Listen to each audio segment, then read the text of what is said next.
Assalamualaikum warahmatullahi wabarakatuh. Sugeng rawuh ing channel Mas Guru Yusuf.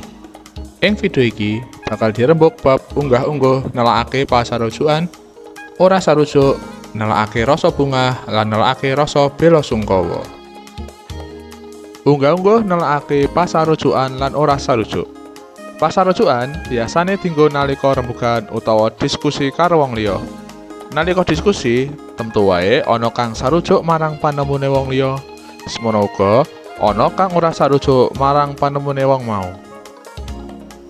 Ing kene bakal diandharake kepiye tata krama utawa unggah-ungguh nalika diskusi.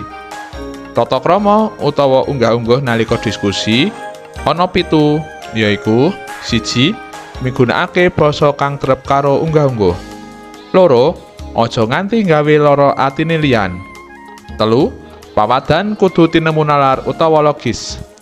4. Tembung kudu cetha lan gampang ditampa wong liya. 5. Menehi kalodhangan wektu marang kanca liyane kanggo ngandharake panemune. 6. Ngajeni panemune wong liya. Lan 7. Kabeh kudu nyengkuyung asiling diskusi. Tuladha ukara utawa kalimat kang nelakake pasarujukan lan ora sarujuk bisa disimak ing video iki. Unggah-ungguh nelakake rasa bungah. Nelakake rasa bungah utawa seneng bisa dipérang dadi loro, yaiku nelakake melu mangayu bagya. Iki dianggo nalika ngandharake rasa melu seneng marang wong liya. Lan nomor 2, nelakake rasa seneng.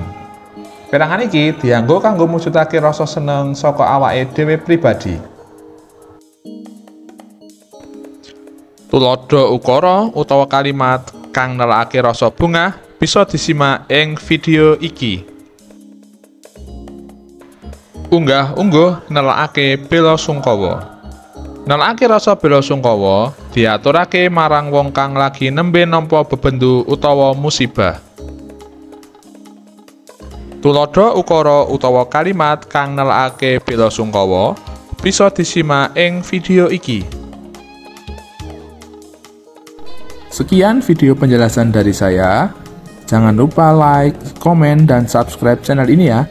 Dan juga share video ini jika bermanfaat. Terima kasih. Wassalamualaikum warahmatullahi wabarakatuh.